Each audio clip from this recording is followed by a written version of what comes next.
Well, I mentioned before that flowering plants have a good relationship with animal pollinators. It has been argued as one of the main reasons why the flowering plants took over as the most dominant land plants. So today we have flowering plants way more abundant, way more diverse than the other land plants. And it gets called this abominable mystery, which is coined by Charles Darwin in this quote you can see here. Abominable, just a troubling feature in the fossil record, which Darwin was quite familiar with, that you had a long time with no flowering plants, and then suddenly just about all of the global diversity of flowering plants appeared on the scene rather quickly. At least this is kind of illustrated here. In time, you can see we're the Jurassic period, basically. So middle of the time with our dinosaur friends, Triassic, Jurassic, Cretaceous. Jurassic from the lower Jurassic, basically the origin of angiosperms. And then over here by, I don't know, let's say mid-Cretaceous, basically all of the orders of flowering plants had been established. So that's a relatively small time in the fossil record to have so much diversity accumulate. So it kind of asks for an explanation, and that's this abominable mystery. It's like, what was so amazing about flowering plants that made them so successful that they could diversify on this scale? And I'd say the leading hypothesis is the evolution of flowers. So having flowers, having the interaction with animals as pollen distributors, but also you can't ignore the presence of fruits as well. So in a later lecture, we'll talk about fruits and fruit dispersal and seed dispersal. That also has a whole bunch of animal interaction in the flowering plants. So animal dispersed fruits are also a feature of lots of the flowering plants. So it just sort of ends up being a period in time when animals and plants struck up a lot of new relationships that hadn't existed before. There were some pollinations of gymnosperms, but nothing on the scale that we have in the flowering plants. So that's probably the explanation for why there's so many angiosperms so fast. So to kind of get at that question, one of our big pollinators of flowering plants are the insects. And one question is, well, if they did associate together, do we see the kinds of insects that were required for pollination? Did they exist at that time? Did we have insect diversity suitable to pollinate the flowering plants? And so what this shows, this is a phylogeny, and it's working from time at the bottom towards more recent at the top. And the colors of these bars are the ways that these different plants got pollinated. So some of these, if the bars don't make it all the way to the top, this is a group that went extinct. So big emphasis on fossils in this, and not everything is alive. But we do have cycads today, we do have ginkgo today, pines, gnetophytes over here, and so on. And you see predominantly in this zone, you see a lot of purple. Purple is wind pollination. That makes sense as the kind of default pollination if animals are not involved. I mentioned some of these do have animals involved. So cycad ales, the cycads and their relatives, do have some insects visiting in the punch and sucking pollination and so on. Over here in Gnetales, this is small non-proboscid insects, green color. So there are some animals being involved, but in this pine group, all wind pollination, cupressoids, all wind pollination, ginkgo, and so on. Whereas over here in the angiosperms, we pick up all these different colors. So all different kinds of animal pollination present in the flowering plants.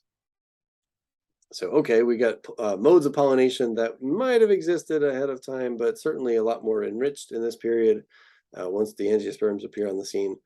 And another way to look at this is to look at the diversity of the insects. So that's what this one shows. There's this band going across about this location, which is the time period when the angiosperms were really diversifying. And this time we're seeing a phylogeny of the insects. And so these are a variety of different insects. And you might have one hypothesis that, say, for example, there weren't so many bees before we had flowering plants. That's actually not supported by the evidence here. We at least had all these groups established. So where are we at here? The Hymenoptera. There we go, Hymenoptera. Those are the bees and wasps and ants as well. They've been around for a long, long time, way before flowering plants.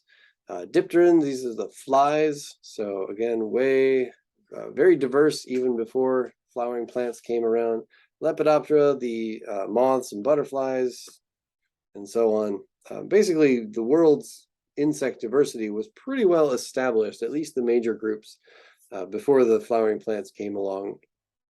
Not to say that some insect groups didn't diversify. I'm sure they diversified in response to the new abundance of flowering plants. So possibly a symbiotic diversification of both groups at the same time, as we had different kinds of flowers and different kinds of insects. So going back in time, if we look at a time when there were not yet flowers, we could maybe compare some of today's gymnosperms. So some of our conifers have this kind of pollination where the pollen isn't, the pollen pickup and delivery is done by the wind, and it's not particularly attractive to any kind of animal. But there's this feature called a pollination droplet. So these are female cones ready to receive some pollen. And this pollination droplet is a sugary liquid that's made by the plant, and it exudes it into this droplet, which is sticky. And if there's any pollen in the air and it contacts that, it can get stuck on the pollination droplet. And then that becomes basically a watery entrance into where the pollen grain and the sperm cell can find their way to the ovule. And this is kind of an interesting way to think about the origin of these animals getting involved in pollination. This is basically a sugary drop of nectar. Its job is to collect pollen, but it's going to have this secondary effect of being attractive to insects. So this might have gotten things started in terms of attracting an insect to visit, inadvertently drop off some pollen, and that process could have been the starting point to these much more complex animal, insect, and flower relationships. So these days, the flowering plants that have nectar produce it in a structure called nectaries, which is basically a narrow-walled set of cells that are, again, just sort of oozing sugar out into the world. And we saw before that sugar is kind of cheap for a plant to make. So rewarding an animal with sugar is low investment from the plant. It's just the process of photosynthesis. But a big, important need for the animals, like this hummingbird that really can't live its life without a really continuous supply of high energy sugar compounds. All right, so lots of different rewards present for pollinators. Here we've got a lot of examples of abundant pollen on these, sometimes offered just out into the open, sometimes a little more concealed, as in this bladderwort. The reproductive structures, the anthers and stigma aren't actually visible in these. They're concealed a little bit. But this is a nectar spur. This is a structure that's got some nectar kind of at the end of a little tunnel. So the right kind of insect would visit this and probably use a long tongue to get in there and get the nectar, and in the process contact the reproductive parts here. Here's another one. This is actually a pendant flower hanging down, but it's got nectar spurs up toward the top that'll have some nectar in them. And this is a feature that probably would be attractive to a hummingbird. So somebody who can access an upside down flower without losing a lot of time to get the rewards. Oops. Sometimes pollen is its own reward. Bees collect pollen, not just the honeybees that are shown here, but other kinds of bees. Nectar is not nutritionally complete generally. So a lot of times nectar is really just a sugar solution, which is great for energy, but not great for development. So if you're an animal like this, like these bees that kind of have to complete their life cycle using the energy they get from flowers, they're going to need a little more than just nectar. So they feed on pollen, and they actually collect it in these are called pollen baskets. They pack it onto their back legs and carry it back, and they often feed it to the developing larvae because it's higher in protein and other ingredients that are part of more complete, nutritionally complete diet. Over here, this is actually a disease that causes bees to poop out a lot. So it's just illustrating they're basically pooping some of the nectar that, or sorry, pollen that they've eaten. So they've got pollen collection that helps the plants because they accidentally dust some of it on the stigmas of the flowers, but they're also interested in a lot of cases in eating that pollen. So plants are kind of know that they can't just get animals only to transfer their pollen. They got to lose some in the process. Here's an instance where this plant actually produces a toxic nectar. So nectar in some cases can be excluded. If you have nectar that's difficult to get to, not every animal will be able to use your nectar. Sometimes you've got nectar that is toxic, and that's a good way to exclude certain kinds of animals. On evolutionary scale, they figure out pretty quickly that this is a food that they don't want to have because it's toxic. So this will exclude animals that are affected by the poison, the toxins, but toxins can be selective and not work on every animal. So this could cause some animals to be successful at visiting the flowers and other ones to not bother. So this is actually a plant that if people get honey from this, they also pass on some of the toxic effects. So if you live in a part of the world that has plants like this, people are a little more cautious about what goes into their honey. So lots of different forms and sizes, colors for these flowers. They can have differences in the way they signal to animals in terms of their colors. Also in their sizes, their presentation. Being upside down is exclusionary to some animals would have a really hard time getting access to this upside down flower.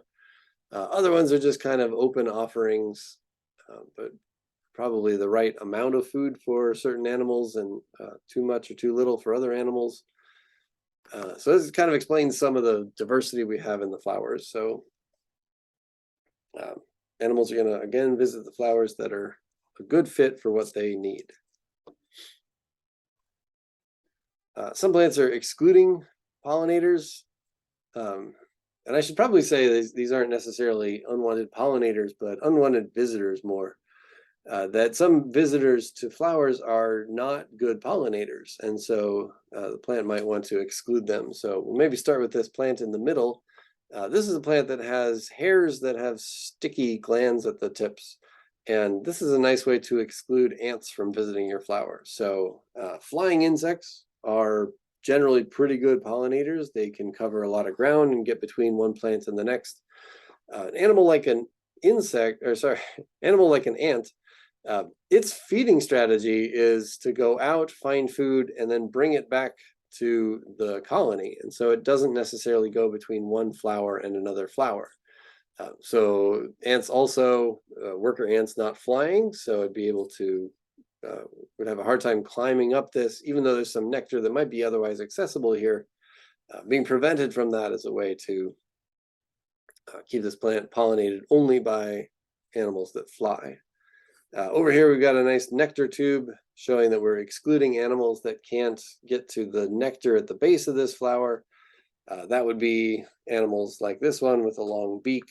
There also are like hawk moths that have long proboscis that could get in there.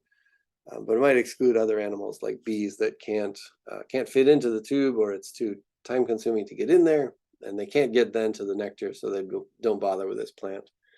I mentioned before, some of these, the animal has to actually pry them open, so a little hard to see, but this one's kind of closed up. And this bee knows that it can pry this open and get the reward in there.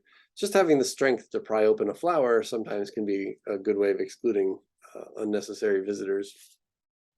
And then a neat one over here, this has actually color to its nectar. That is a good indicator to bees that it's not a good taste for them, not the right chemical composition. And the nectar actually excludes bees and allows birds to come in and pollinate.